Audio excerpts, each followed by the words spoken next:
Hello friends, welcome to advance matrix. तो कल हमने बात करी थी कि कैसे पहली बार SU-57 को शोकेस किया गया है इंटरनल वेपन बेस को ओपन करके, जहां पर दुबई एयर शो में ये एयरक्राफ्ट शोकेस किया जाएगा और वेपन बे इसका ओपन करके जो इंटरनल वेपन कैरिंग कैपेबिलिटी है वो शोकेस करी जाएगी। तो कल हमने ये भी डिस्कस किया था कि अगर हम SU-57 की चर्चा करते हैं तो खाली हमें इंडिविजुअली प्लेटफॉर्म को नहीं देखना चाहिए, बल्कि ये भी देखना चाहिए कि किस टाइप के वेपन्स स्पेसिफिकली इस प्लेटफॉर्म के लिए बनाए गए हैं और क्या सपोर्ट प्लेटफॉर्म इस एयरक्राफ्ट के लिए बनाए जा रहे हैं, क्योंकि ये सब इस प्लेटफॉर्म की कैपेबिलिटी को कॉम्प्लीमेंट करते हैं। क्योंकि मॉडर्न कॉम्बैट में एक एयरक्राफ्ट की कैपेबिलिटी को अकेले आका नहीं जाता, बल्कि वो दूसरे सिस्टम के साथ कैसे इंटरेक्ट करता है और इफेक्टिवनेस को कैसे ऐड करता है, ये चीज़ भी काफ़ी ज़्यादा मैटर करती है। और SU-57 को एज ए सिस्टम डेवलप किया जा रहा है, जहाँ पर एडवांस वेपन्स भी पर्टिकुलरली इसके लिए बनाए जा रहे हैं और S-70 अकॉर्डिंग जैसे अनमैन्ड प्लेटफॉर्म भी बनाए जा रहे हैं जो कि इसके साथ फ्लाई करेंगे। तो ये सब चीज़ें भी ध्यान में रखने की ज़रूरत है।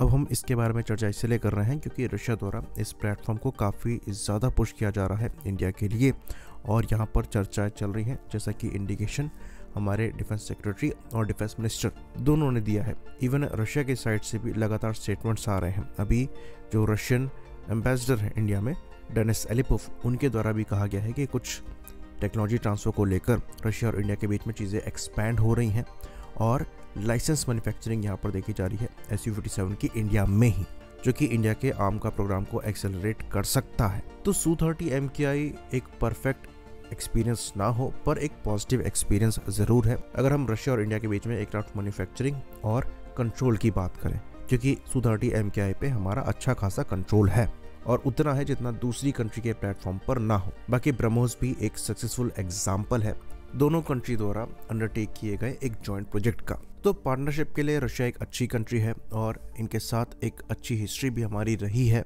ज़्यादातर मामलों में, ये हम कह सकते हैं।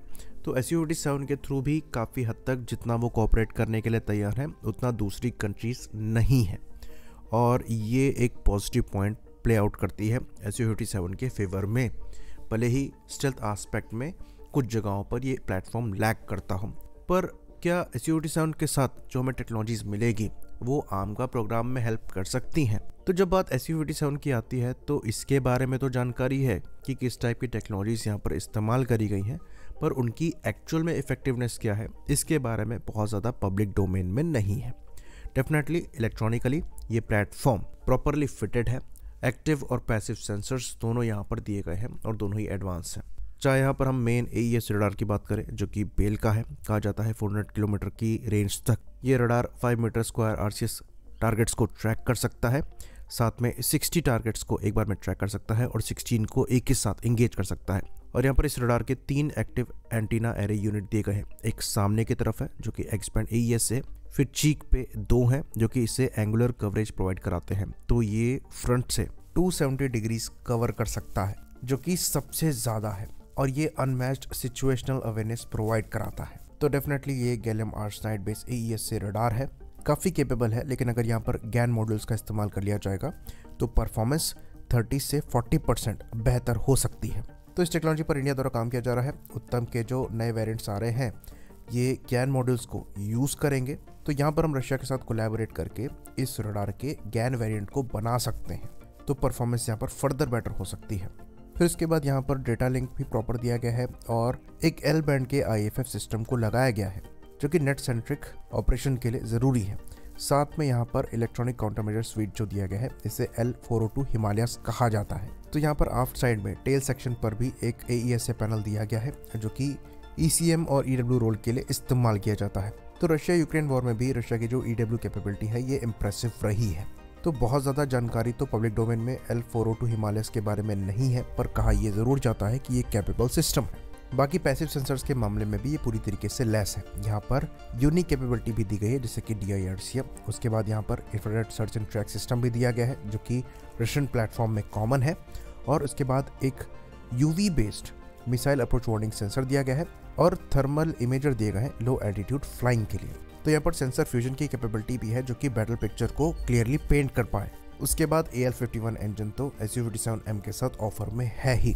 तो यहाँ पर सालों का R&D वर्क है। डेफिनेटली पैसे की कमी की वजह से जिस तरीके से स्पीड यहाँ पर होनी चाहिए थी उस तरीके से R&D में स्पीड अचीव रशिया नहीं कर पाया, पर जो भी प्रोग्रेस यहाँ पर है ये सिग्निफिकेंट है और ये बेहतर बनते चले जा रहे हैं।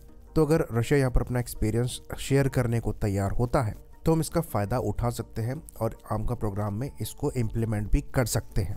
पर्सनली हमारा ये मानना है कि पाकिस्तान आज नहीं तो कल जो चाइनीज़ J-35 एयरक्राफ्ट है उनको एक्वायर कर लेगा और इसके काउंटर में आपको 5th जनरेशन एयरक्राफ्ट लेने पड़ेंगे कैपेबिलिटी मैच करने के लिए। और SU57 ये स्टॉप गैप का काम कर सकता है, क्योंकि इसके साथ ही आपको लाइसेंस मैन्युफैक्चरिंग और कुछ हद तक टेक्नोलॉजी ट्रांसफ़र मिलेगा जो कि अमेरिकन ऑप्शन के साइड से आपको नहीं मिलेगा।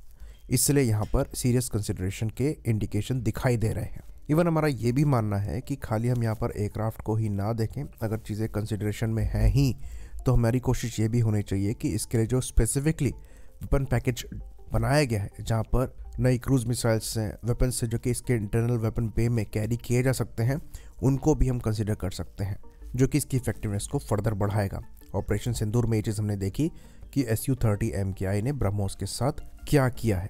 फर्दर हमारी कोशिश यहाँ पर यह भी होनी चाहिए कि हम इंटरनल वेपन बे के हिसाब से अपनी मिसाइल्स को मॉडिफाई करें, ताकि आमका में भी हमें इनको इंटीग्रेट करने में परेशानी ना हो। और SU-57 यहाँ पर एक टेस्ट बेड का भी काम कर सकता है। साथ ही एक 5th जनरेशन फाइटर प्लेटफॉर्म आपको हेल्प कर सकता है इन प्लेटफॉर्म्स के अगेंस्ट में स्ट्रेटजी तैयार करने के लिए भी। तो खाली लाइसेंस मैन्युफैक्चरिंग ही हमें नहीं सीक आउट करनी चाहिए, बल्कि इंडिया के लिए स्पेसिफिकली मॉडिफिकेशंस हमें करनी चाहिए, जहाँ पर जो अवेलेबल कैपेबिलिटी है उसको एनहेंस किया जाए, इंडियन वेपन्स का यहाँ पर इंटीग्रेशन हो और ये इंश्योर किया जाए कि ये प्लेटफॉर्म हमारी नेट सेंट्रिक कैपेबिलिटी से पूरी तरीके से इंटीग्रेट हो पाए, ताकि इस प्लेटफॉर्म के फुल पोटेंशियल का हम इस्तेमाल कर पाएँ। क्योंकि रशिया ने इसे अपने हिसाब से बनाया है और ये उनके सेंसर्स के साथ और उनके दूसरे सब सिस्टम्स के साथ पूरी तरीके से इंटीग्रेटेड है, जिसकी वजह से इसकी इफेक्टिवनेस बढ़ती है। वो चीज़ हम तभी रेप्लिकेट कर पाएंगे अगर इसका भी पूरा कंट्रोल हमें मिले, ताकि फ्यूचर में अगर हम इन्हें मैन अनमैन सिस्टम के साथ इंटीग्रेट करना चाहें तो वो भी कर पाएँ।